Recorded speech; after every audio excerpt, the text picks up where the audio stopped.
Good morning, students. Today we are going to see the last part of our first lesson.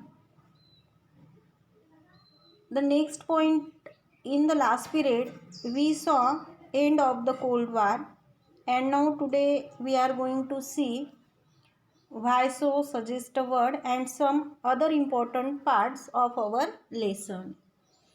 NATO still exists, but its nature is no longer military. Find out the countries that are members of NATO. NATO it still exists, but its nature is not like before, means it's not like the military. Find out the countries which are still now the members of this organization. Suggest a word. When there is only one superpower and several countries are dependent upon it, such an international system is called a unipolar system. Means when there is only one superpower and many other countries depend upon it. This type of international system is known as unipolar system. The division of nations between two superpowers is called bipolarization. And these countries when these countries are divided in two different nations, are divided between two different superpowers between two different nations, it is called as bipolarization. When many countries emerge as superpowers in the international system, what can that system be called? We know that what is bipolarization, what is unipolarization, and when many countries emerge as superpowers in the world, in the international system, what this system be called? Find out the answer of this question. Then post-Cold War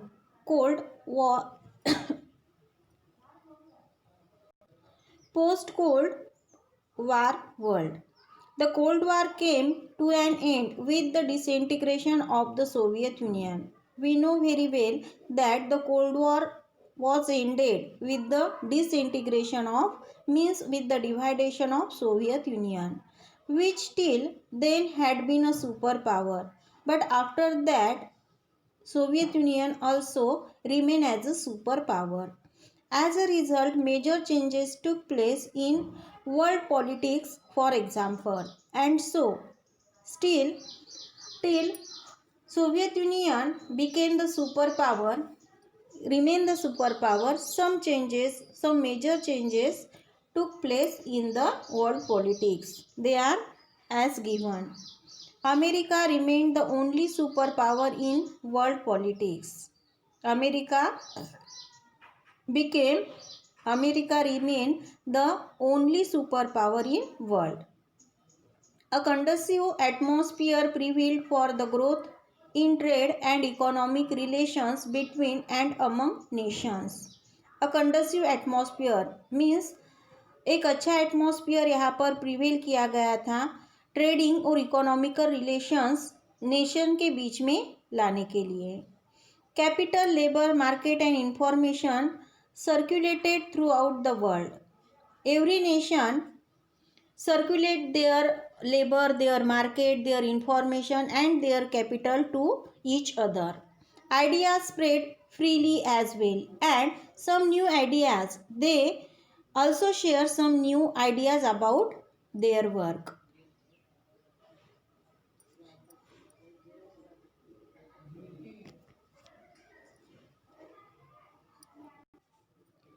As all nations of the world decided to give priority to trade relations, the idea of giving aid to other nations fell behind.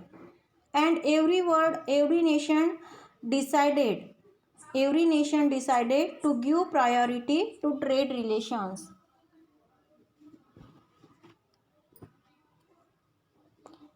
Every nation decided to give priority to trade relations, and so the idea of giving aid to one another is fell behind. Instead, efforts began to be made to establish economic relations, and instead of a trade rivalry, they are began to efforts to establish economic relations. The description of a country which was opposed to another has now changed from enemy nation to rival nation.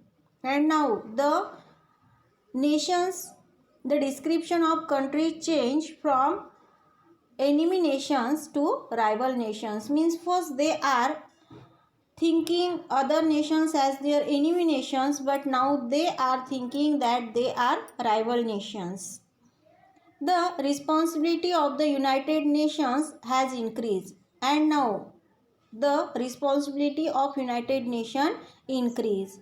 The United Nations now had to take more concrete steps to maintain global peace and security. Now the responsibility of United States is to make more concrete steps to maintain the global peace and security.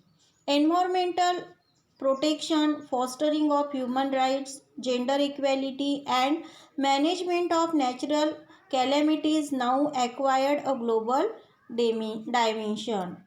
Now environment का protection करना, fostering of human rights, लोगों को उनके अधिकार मिल रहे हैं क्या नहीं, उसके बाद में जेंडर इक्वेलिटी देखना, नेचुरल कैलेमिटीज़ अगर आती है तो उनकी मैनेजमेंट करना, ये सभी अब यहाँ पर उन्हें करने लगा था.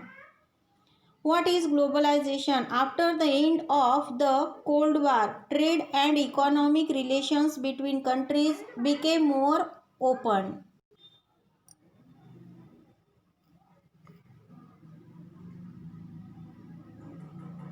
Next point is, what is globalization? After the end of Cold War, trade and economic relations between countries became more open.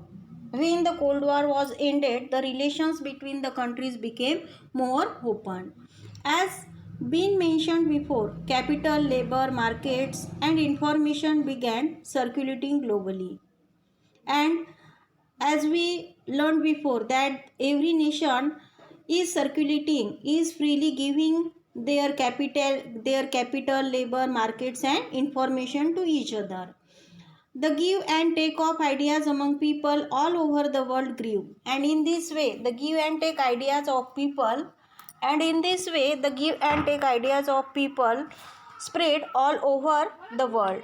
Due to the revolution in information technology, different events and developments began to be known everywhere. And due to the revolution of information technology, one new discovery, one new revolution is done in this period. It is information technology, and so due to this revolution, different events and developments began to be known everywhere.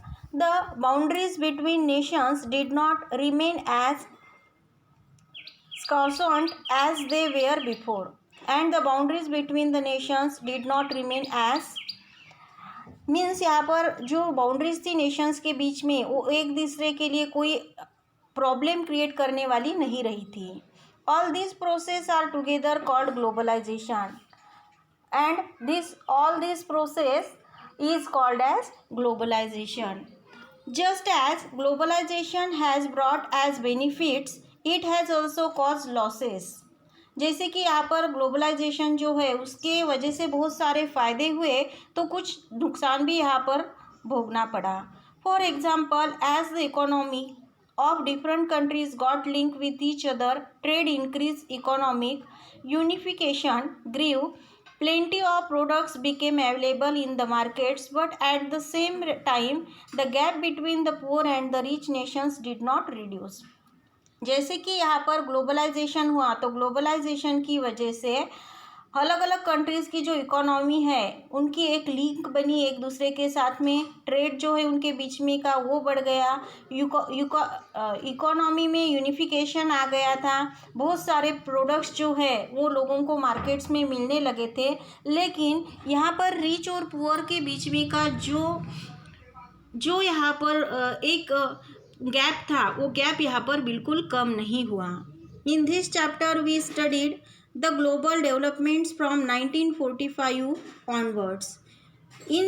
इस lesson में हमने 1945 के बाद में के जो global changes है वो देखे। We understood the world in the cold war period, the arms race and the efforts at disarmament. Then we learned about the world in the Cold War. Then we also learned about the arm race and the disarmament efforts. We also learned about the meaning of globalization. In the next chapter, we shall study India's foreign policy. Here we finish our first lesson of political science, and we will see the exercise of this lesson in our next period.